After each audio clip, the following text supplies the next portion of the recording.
AIIF sustainable steel manufacture association ने मुंबई के गोरेगांव स्थित बॉम्बे एग्जीबिशन सेंटर में अपने 37वें अंतर्राष्ट्रीय सम्मेलन आईफा स्टील महाकुंभ प्रदर्शनी का 2 दिवसीय भव्य आयोजन किया था।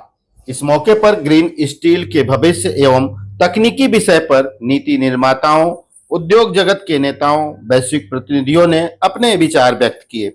20 सितंबर को इस प्रदर्शनी का समापन हुआ। इस मौके पर कई गणमान्य अतिथि उपस्थित थे। जीएसटी टैक्स में छूट की मांग स्टील उद्योग के मंच से यहां पर एक सुर में सरकार के सामने उठाई गई है। पेश है एक खास रिपोर्ट।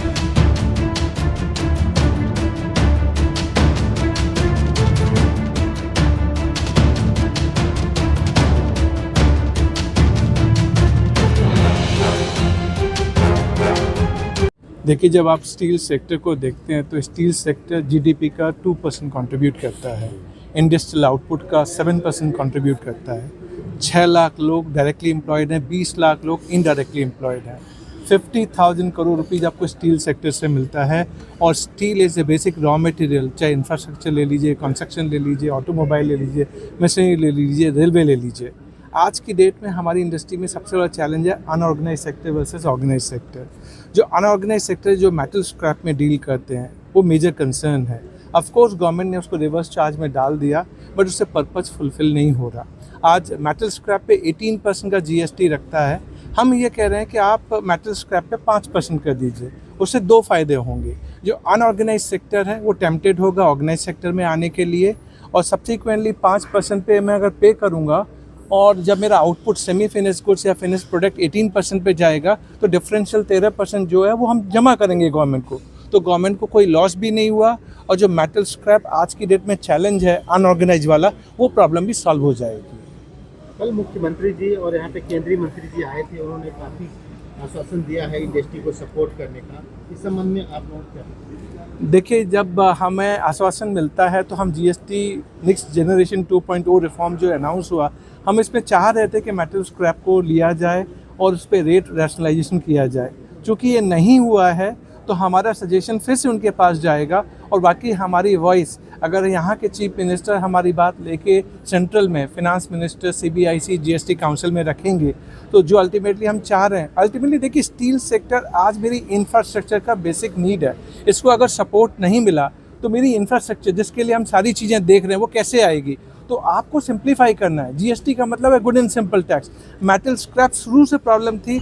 जब हम एक सजेशन दे रहे हैं जिससे प्रॉब्लम सॉल्व हो सकती है और रेवेन्यू शॉर्टफॉल नहीं होगा क्योंकि आपको वैल्यू एडिशन मिल जा रहा है, तो गवर्नमेंट को सुनना चाहिए हमारी बात। तो सर, क्या फाइनेंस मिनिस्ट्री में आपने दिया है क्या प्रपोजल ये सब करने के लिए, जो उसमें फाइनेंस काउंसिल जो बताया नॉर्मन जोसेफ साहब ने, वो उसमें मैडम ही फाइनेंस चेयरमैन है फाइनेंस मिनिस्ट्री का, सर, तो उसमें क्या कंसिडर करने के लिए आपने कोई लेटर दिया है? देखिए, ये सजेशन गए हुए थे तो उन्होंने पहला स्टेप लिया था रिवर्स चार्ज का, कि अनरजिस्टर्ड सप्लायर अगर मेटल स्क्रैप सप्लाई करता है रजिस्टर्ड बायर को तो उस केस में रिवर्स चार्ज लग जाएगा।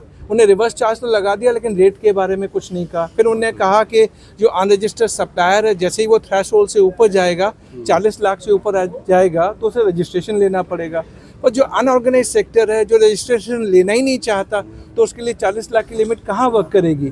जब आप 18 को 5 पे ले आएंगे, आप सोचिए ना एज ए कंज्यूमर बिहेवियर, 18 से जब 5 पे आ जाता है तो जो अनऑर्गेनाइज सेक्टर है वो भी टेम्प्ट करता है कि ठीक है मैं रजिस्ट्रेशन ले लूँ। और 5 लेने से जो बाद में सेमी फिनिश और फिनिश वाले हैं उनको क्रेडिट मिलती है, और फाइनल प्रोडक्ट पे आपको 18 मिल रहा है। तो सबकी प्रॉब्लम अगर एक साथ सॉल्व हो तो हमको वो काम नहीं करना चाहिए।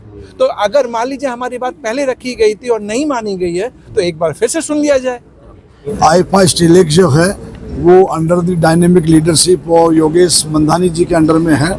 जब से इन्होंने प्रेसिडेंटशिप का चार्ज लिया है, स्टीलेक्स के अंदर काफ़ी प्रोग्रेस हुई है, और जीएसटी के सेशन भी स्टीलेक्स के अंदर काफ़ी रखा गया है। हमारी स्टील इंडस्ट्री की सबसे बड़ी डिमांड ये है कि स्क्रैप के ऊपर जो टैक्स है 18% है, उससे क्या हो जाता है कि चोरी करने वालों को इंसेंटिव काफ़ी मिलता है। अगर यही सरकार, जैसा विमल जैन साहब ने बताया, यही टैक्स अगर 5% कर दिया जाएगा तो चोरी बचेगी, गवर्नमेंट का रेवेन्यू बढ़ेगा। जो लोग अनऑर्गेनाइज सेक्टर में हैं वो ऑर्गेनाइज सेक्टर में कन्वर्ट होंगे, क्योंकि 40 लाख रुपए वाला जो अनऑर्गेनाइज में आदमी है वो ये चाहता है कि भाई मैं क्यों रिटर्न भरूं, लेकिन जब टैक्स कम हो जाएगा तो धीरे धीरे वो समझेगा, जबकि उसको हेराफेरी करने के चांस कम हो जाएंगे तो एक सही रास्ते पर चलने की वो कोशिश करेगा।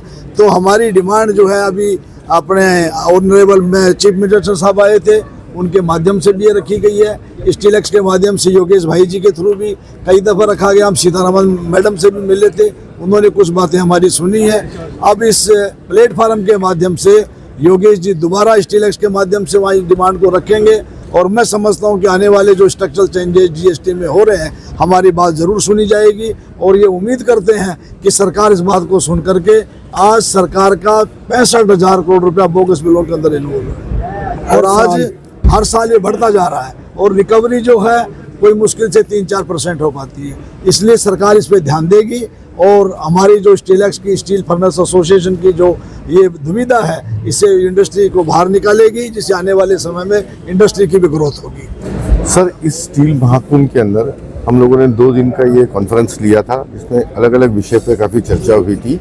अलग अलग विषय पे काफ़ी चर्चा हुई। इसमें इनॉग्रल सेशन में हमारे माननीय मुख्यमंत्री महाराष्ट्र के श्री देवेंद्र फडणवीस जी और हमारे ऑनररी मिनिस्टर श्री प्रहलाद जोशी जी, जो केंद्रीय मंत्री है new and renew power ministry के, और BIS भी उनके अंडर में आता है, वो इस इनॉग्रल सेशन में यहाँ पर मौजूद थे। उन्होंने हम सब लोगों को एक मैसेज दिया है कि प्राइम मिनिस्टर श्री नरेंद्र मोदी जी का कहना है कि हम लोगों को विकसित भारत के अंदर ग्रीन स्टील को प्रमोट करना पड़ेगा और ग्रीन स्टील हम अगर बनाएंगे तो हम एक्सपोर्ट के पात्र होंगे और हम मैक्सिमम एक्सपोर्ट करना चाहते हैं। 50 मिलियन टन का एक्सपोर्ट हम करना चाहते हैं। पर ग्रीन स्टील बनाने के लिए जो दिक्कतें हैं उसमें हमको रॉ मटेरियल चाहिए, ग्रीन स्टील का ग्रीन रॉ मटेरियल चाहिए और ग्रीन रॉ मटेरियल जो है वो है स्क्रैप। तो स्क्रैप को अगर हमको अवेलेबल करके देना है तो उसको जो अनऑर्गेनाइज सेक्टर में अभी स्क्रैप चलता है उसको ऑर्गेनाइज वे में लाना पड़ता है। तो ऑर्गेनाइज वे में जब स्क्रैप आएगा, बंद कर उसको, वॉइस आएगा हमारा उसमें।